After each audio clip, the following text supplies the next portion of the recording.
قل هل يستوي الذين يعلمون والذين لا يعلمون. السلام عليكم ورحمة الله تعالى وبركاته. بسم الله الرحمن الرحيم. الحمد لله رب العالمين، والصلاة والسلام على أشرف الأنبياء والمرسلين نبينا محمد وعلى آله وصحبه ومن wala wa ba'd. Ang lahat ng papuri, pasasalamat ay naukol lamang sa dakilang tagapaglikha, ang Allahu subhanahu wa ta'ala. Naway ang kaniyang pagpapala, habag, kapayapaan ay mapasa kaniyang huling propeta at sugo na si Propeta Muhammad, sa kanyang mga pamilya, sa kanyang mga kasamahan, at sa lahat ng taong tumatahak sa matuwid na landas hanggang sa araw ng paghuhukom. Mga kapatid sa pananampalatayang Islam, welcome muli sa ating palatuntunan, Madrasa Alimnil Islam. Paaralan, ituro mo sa akin ang Islam. At kung inyong naalala sa mga nakaraang yugto, episode ng ating palatuntunan sa ating subject na fiqh, natalakay natin ang kahulugan ng shahadatain. Ito yung unang haligi ng Islam. At nabanggit natin na ang shahadatain, kalimatu shahadatain, ang dalawang pagsasaksi, ang siyang susi sa mga nagnanais na yumakap sa pananampalatayang Islam. At ito ang pundasyon ng pananampalatayang Islam, ang paniniwala sa kaisahan ng Allahu subhanahu wa ta'ala. At ito ay ang pagtatakwil sa lahat ng mga sinasamba, mga Diyos-Diyosan na sinasamba ng mga tao. Ito yung pagtatakwil sa lahat ng mga sinasamba, bukod sa nag-isang Panginoon na dapat sambahin, ang Allahu subhanahu wa ta'ala. At ito yung pagpapatotoo sa pagsamba lamang sa Kanya. La ilaha, walang ibang Diyos. Ito'y pagtatakwil. Illallah, maliban lamang sa dakilang Allah. Ito yung pagpapatotoo na siya lamang ang dapat pag-ukulan ng anumang uri ng pagsamba. At pangalawa, sa shahadatain ay ang pagsasaksi na si Propeta Muhammad sallallahu alaihi wasallam ang kanyang huling sugo at propeta. At ang ibig sabihin ng pagsasaksi na si Muhammad ay sugo at propeta, napapaloob dito ang paniniwala sa kanya bilang huling sugo. Ang pinaka huling sugo, wala ng ibang isusugo pa pagkaraan ni Propeta Muhammad sallallahu alaihi wasallam. Ganon din ang paniwalaan ang lahat ng kanyang mga naiparating, naipahayag sa umma na ito, sa nasyon na ito. Paniwalaan natin ang kanyang mga nabanggit sa kanyang sunnah, hadith na iparating. At ganon din na hindi dapat gumawa ng anumang uri, klase ng pagsamba ang sinumang sumusunod sa pananampalatayang Islam na taliwas sa katuruan ni Propeta Muhammad sallallahu alaihi wasallam, sapagkat nakumpleto na ang katuruan ng Islam. At insyaallah sa sandaling ito, at ito ang ating panglimang episode, panglimang yugto, kabanata sa ating subject na fiqh, ang ating tatalakayin ay ang pangatlong haligi ng Islam, at ito ang tinatawag na zakah. Sapagkat ang ikalawang haligi, as-sala, Marahil sa bandang huli na lang maipapaliwanag ang saligang ito. Ang zakah, mga kapatid, sa pananampalatayang Islam, sinabi ng mga pantas, ito yung sadaqatun wajibah fi malin bishurut litaifatin muayyana wa fi waqtin ma'lum. Nang ibig sabihin, ang zakah ay isang obligadong kawanggawa. Kawanggawa na obligado sa mga kayamanan, bishurut, ayon sa mga kondisyon. Ibig sabihin, ito ay kawanggawa na inobliga sa mga Muslim, subalit mayroong mga kondisyon para sa mga partikular na grupo ng tao, na ibig sabihin, hindi lahat ng Muslim ay obligadong magbigay ng zakah o obligadong kawanggawa.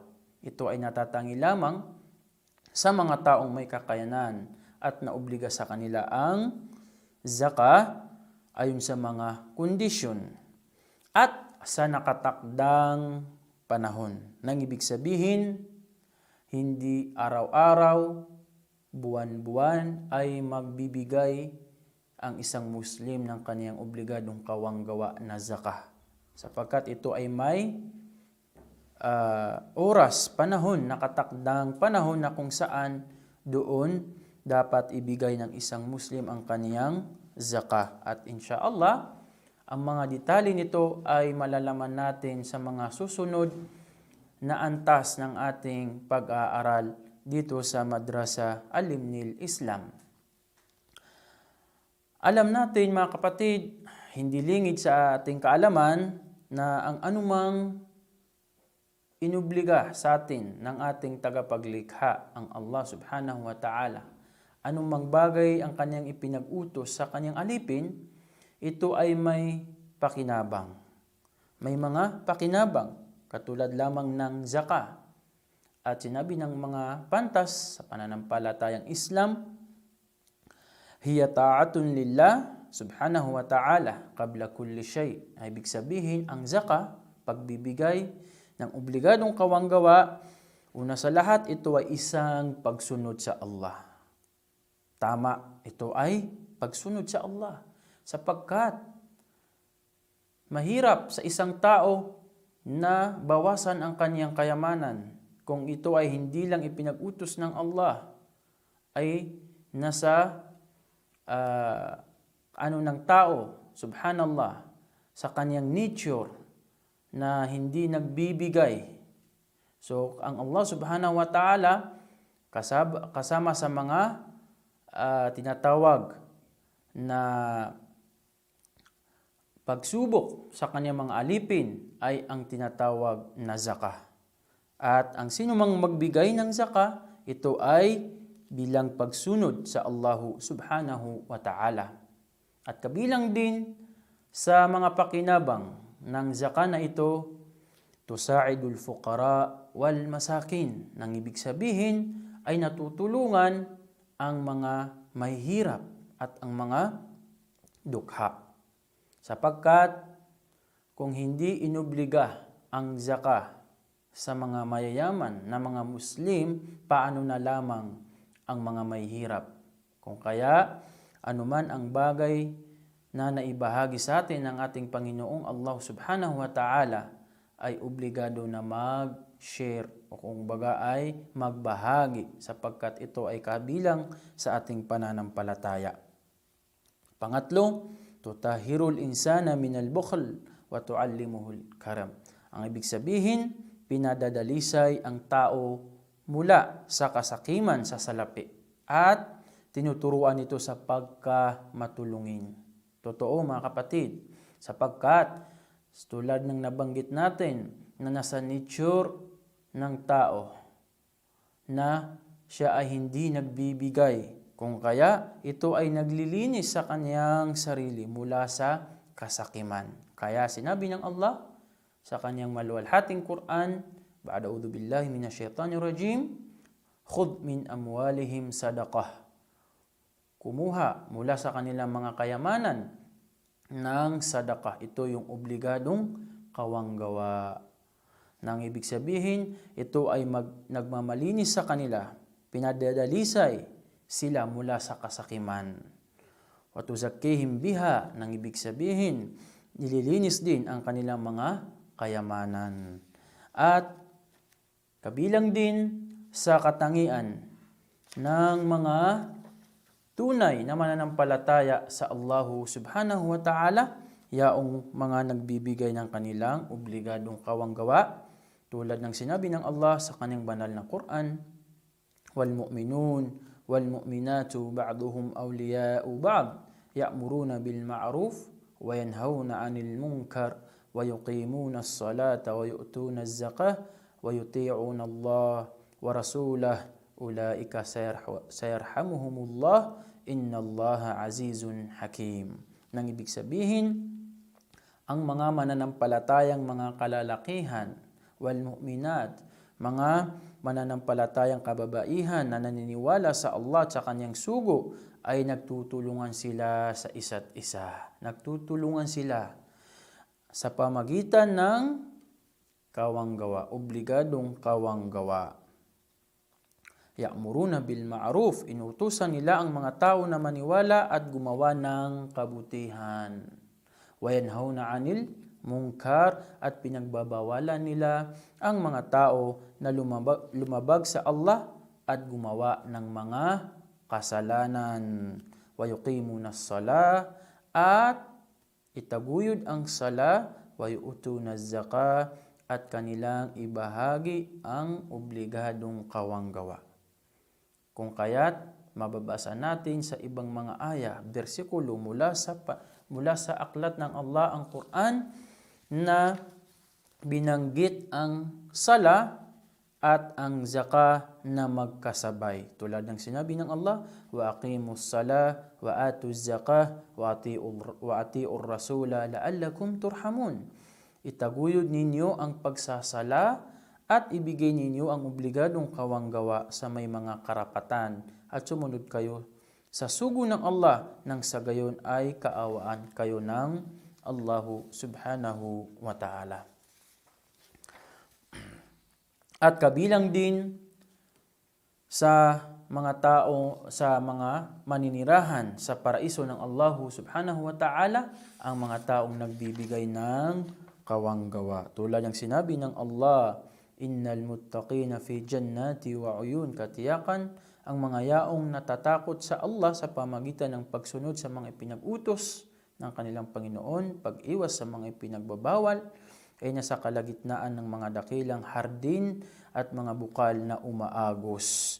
At dito sa dulo ng aya na ito, wa fi amwalihim haqqun lis-sa'ili wal mahrum. Ano ang kanilang katangian nung sila'y naririto pa sa mundong ito? Sa kanilang mga kayamanan ay nagtatalaga sila ng bahagi bilang karapatan na obligado. Ito yung sinasabi natin na zakah. At di obligado, ito yung sadaka naman na hindi obligado, ng mga nangailangan na namamalimos sa tao at saka sa mga yaong di namamalimos dahil sa sila ay nahihiya. Subalit, tulad ng nabanggit natin na ang zakah ay may mga kondisyon, at ang mga kayamanan na dapat kunan ng zakah ay hindi lahat ng kayamanan. Ang sinabi ng mga pantas, at ito ay mula sa Quran at saka sa hadith ni Propeta Muhammad sallallahu alaihi wasallam, ang dapat kunan ng zakah na kayamanan, una ay ang ginto at ang pilak. Ang pera, ganun din. Gold, silver at ang pera. Pangalawa, ang mga ari-arian na kusang inihanda para sa pangangalakal, tulad ng sasakyan, lupa, hayop at iba pa. Pangatlo, ang kawan ng mga hayop tulad ng kamilyo, baka, tupa. Pang-apat, ang mga butil at mga bunga tulad ng bigas, mais, bungang kahoy at iba pa. At ang detalyado nito, insyaallah, mapag-aralan natin yan sa susunod na mga antas sa mga level. Saan natin ibabahagi ang ating zaka o ang ating kawanggawa? Tulad ng sinabi ng Allah sa banal na Quran na kung saan nandito yung mga taong dapat pagbigyan ng ating zaka, sa kanila ilalaan ang ating kawanggawa. Sinabi ng Allah, innama sadaqatu lil fuqara'i wal masakin wal 'amilina 'alayha wal mu'allafati qulubuhum wa fir riqabi wal gharimin wa fi sabilillahi wa ibnis sabil faridatun minallahi wallahu alimun hakim. Nang ibig sabihin, katiyakang ipinagkakaloob lamang ang zaka, ang obligadong kawanggawa sa mga fukara. Ang ibig sabihin ng fukara, yung mga taong nangailangan, mga may hirap na walang-wala. Fukara, ito yung mga may hirap na hindi nila nakukuha ang kanilang pangailangan sa loob ng isang araw. At sa mga may hirap na hindi sapat ang anumang mayroon sa kanilang pangailangan. Ito yung mga masakin. Nakakakuha sila, subalit hindi sapat sa kanilang pang-araw-araw na pangailangan. At doon sa mga amilina alayha, yung inatasan na mangulikta ng zakah. Yung mga taong nangungulikta, wala silang sahod, kung kaya't dapat sila pagbigyan din ng zakah. Wal mu'allafati qulubuhum, at ang mga taong hinihikayat ninyo ang kanilang mga puso.